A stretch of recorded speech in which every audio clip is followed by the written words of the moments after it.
Staying well informed on politics, news, and world events, especially these days, can take a toll on your mental health.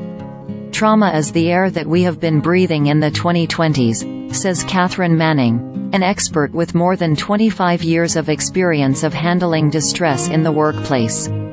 From the COVID-19 pandemic to the recent escalations of violence in Gaza and Israel, images of other human beings in severe distress can cause second-hand trauma in viewers. This can lead to compassion fatigue and feelings of burnout and exhaustion. Work and other responsibilities can seem mundane in the face of greater existential threats, and that can make it hard to get motivated. If your productivity and mood are taking a hit, you're not alone. We aren't going to be good at supporting others if we are not taking care of ourselves, Manning says.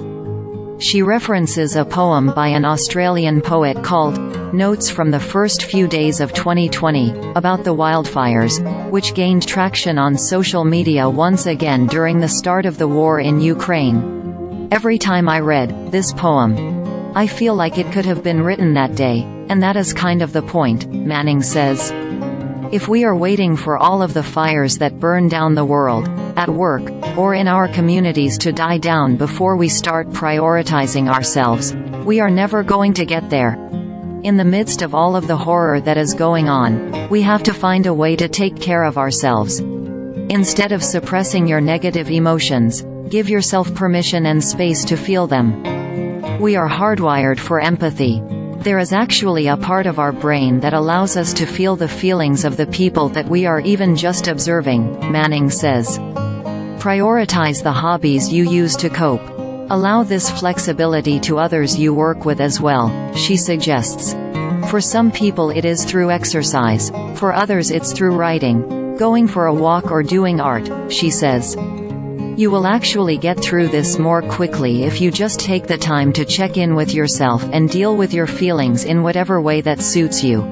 To get back on track and re-motivate yourself, Manning advises to think of at least 3 things you did well at the end of each day. Burnout can be caused by a feeling of ineffectiveness, like you are not actually getting anything done, she says. So, shifting your perspective a little bit by counting your wins and your gratitudes, instead of looking around at all the things going wrong in the world, can help.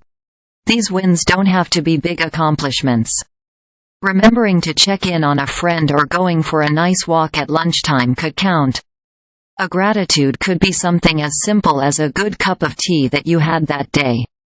During times of a lack of motivation and belief in the importance of your work, it is important to zoom out a little bit and remind yourself of why you are doing this work.